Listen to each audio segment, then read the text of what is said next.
Hi guys, so I'm here today to do my August reading wrap up.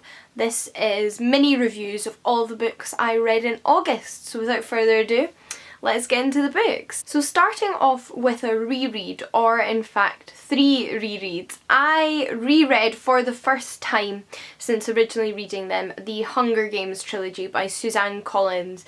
And I honestly think I may have enjoyed them even more than last time. I don't know if that's because part of it was to do with nostalgia and going back to a series I really enjoyed the first time, but it just felt like a 5-star series across the board during that reread. I have seen all of the films, most of them multiple times since reading the books, so I'm familiar with the basic plotline, but there's so much more detail in the books, and I just think that they're so cleverly mapped out and with some really interesting characters. And personally, I think the pacing is really spot on in this series. If you have been dubious about reading the Hunger Games book, maybe you're not that into YA or you just generally steer clear of what you might consider overhyped books, I would say that as overhyped books go, I mean, is it overhyped if it is actually good? I don't know, but these really do stand up to the hype, and I know when I first read them I was really dubious and I didn't actually get around to reading them until I'd watched the first film and thought, oh actually, do you know what, I quite like this story and I'd like to see what happens to the characters, so I started from the beginning of the book series again. They really impressed me, and they impressed me equally as much this time around. So yeah, a really positive start to the month. I did do a little blog post about my rereading experience and what it is that I really enjoy about the Hunger Games, so I'll link that down below if you're interested, but I think that's all we need to say. We all know what the Hunger Games is. The next book I finished though was a little bit more disappointing. I started this book previously but finished it at the beginning of this month, and that is Smoke by Dan Valletta. I've written a full book review of this one, so again I'll link that down below, but I gave it 2 out of 5 stars. I went in with quite high hopes, but nothing crazy. I know it's being compared to his Dark Materials and Harry Potter, but so many marketing campaigns go for those comparisons that it kind of doesn't mean anything to me, and I didn't let it get my expectations up too high. Unfortunately, although it started off well and I was really enjoying it for maybe the first 100 pages or so, it just gradually went downhill. It got really messy and confused, and the characters' relationships and motivations seemed to kind of come out of thin air and have no real development. The premise was really imaginative. It's set in a world that appears to be a dystopian future of our own world, but feels as though it's set in like the 1800s. And in this world, everybody smokes, which means smoke exudes from their body as what is perceived to be a physical manifestation of sin.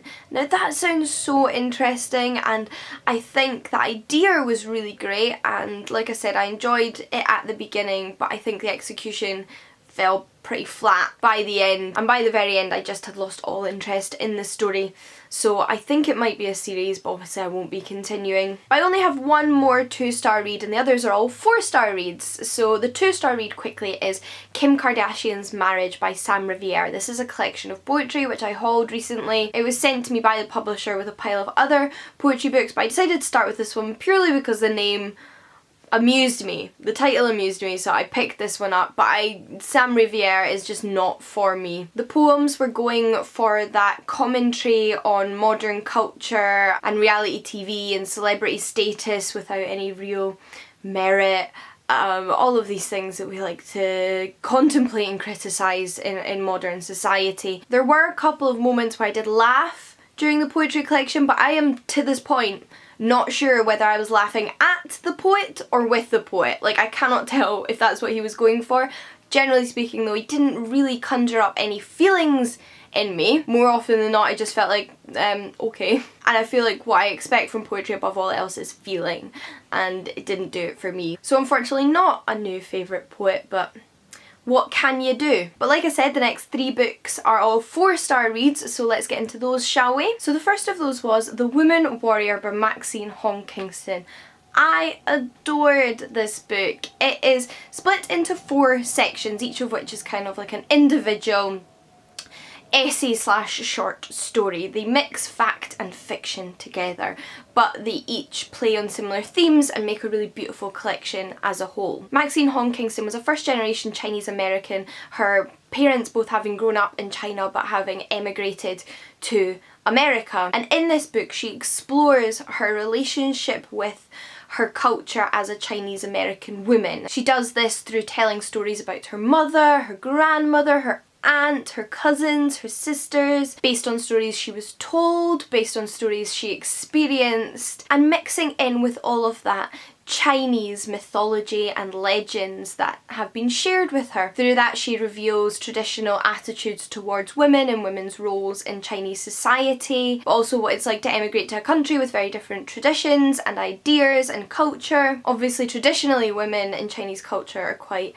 oppressed. It touches on things like foot binding, although it doesn't go into great detail, but it also explores ideas like the venerated women of Chinese mythology.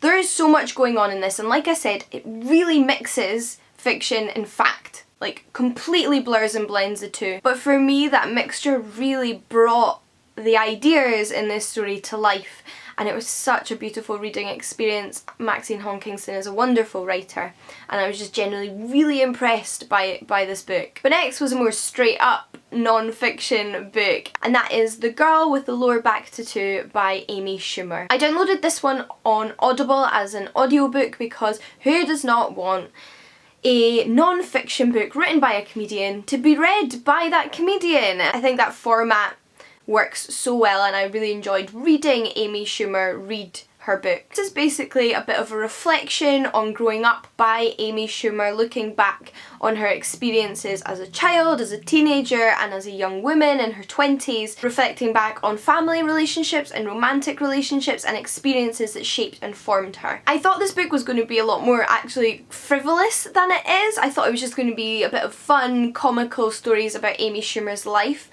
but actually as you get into it, some of the chapters touch on really heavy and important themes, and I just loved Amy Schumer's voice in this audiobook.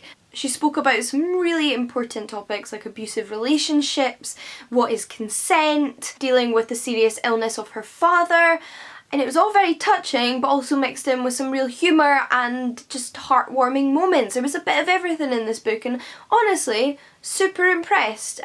Really exceeded my expectations. I didn't actually know that much about Amy Schumer before this book. I'd seen Trainwreck and really enjoyed it. I thought I'd give it a go, and I'm really glad that I did. But lastly is Wonder by Emma Donoghue. This is my third Emma Donoghue book, and it's her latest release, and I really enjoyed this one too. Like I said, all these books got 4 out of 5 stars. This one is set in 1850s Ireland, and it's about an 11-year-old girl who has stopped eating. Our narrator Lib, who is an English nurse, has been brought in to watch this girl to see whether she's telling the truth or not, because supposedly she hasn't eaten a single thing for the past 4 months and yet is still alive. So Lib is here to watch what's going on and find out the truth, whether this child has been granted some divine significance by God or whether it's all a hoax. The whole book is set over the course of 2 weeks. It's quite slow paced and it's not overly dramatic, but it has a really good pacing of slow unveiling of information that just keeps you hooked. So you just find out a little bit more and then a little bit more and then a little bit more, and I just thought the pacing was perfect and the revealing of information was done fantastically.